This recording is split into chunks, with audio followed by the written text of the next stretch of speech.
Most buying decisions don't happen in one click, and treating them like they do is how you ruin good marketing.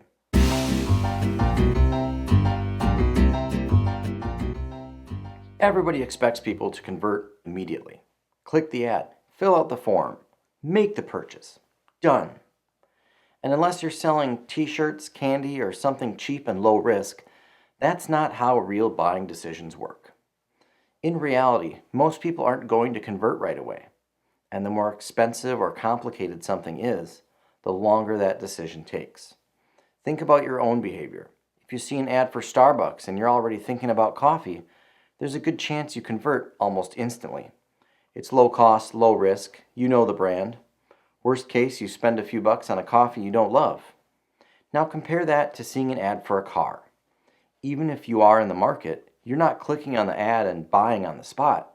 You compare models, you research features, you read reviews, you think about financing, trade-ins, warranties, and only then do you decide which dealership you trust enough to talk to. That's the difference. Cost and commitment. The higher the cost or the bigger the commitment, the longer the decision process becomes. This applies to cars, home services, medical procedures, software, professional services, anything that affects someone's money, comfort, safety, or long-term happiness. Because conversions represent commitment, and commitment requires trust. This is where businesses get frustrated. They run ads, they see clicks, but they don't see immediate conversions. So they assume the ads aren't working. But a lot of the time, the ads are doing exactly what they're supposed to do. They're just working earlier in the journey. Not every ad is meant to close the sale. Some ads introduce your brand, some educate, some answer questions or overcome objections, and some are designed for small, low-commitment actions like watching a video, downloading a guide, or scheduling a consultation. Let's take a car dealership, for example. Expecting a Facebook ad to produce an instant sale is unrealistic. A much better conversion is booking a test drive. It's a smaller commitment, but it's a meaningful step forward. Once someone experiences the vehicle, talks to a salesperson, and starts building trust, the odds of a final sale go way up. The same logic applies to home services. If someone sees an ad for a $10,000 heating and cooling system or a full electrical panel upgrade, they're not booking the job immediately. They're researching, they're reading reviews, watching videos, comparing companies. At that stage, a realistic conversion is an estimate request or an inspection, not a signed contract.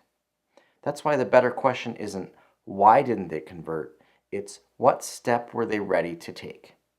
Good marketing meets people where they are. Top of the funnel, they're learning. Middle of the funnel, they're comparing. Bottom of the funnel, they're ready to talk or buy. And trust is what moves people between those stages. Trust is built through consistency, helpful information, transparency, reviews, follow-ups.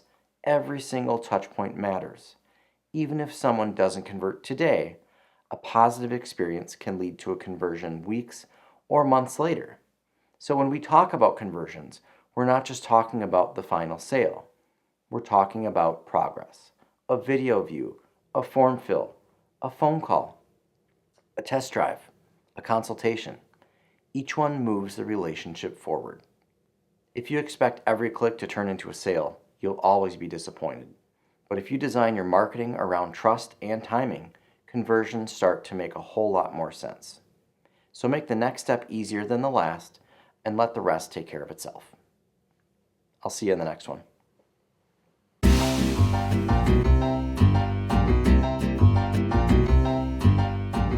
This Might Be Wrong is available on YouTube and wherever you get your podcasts.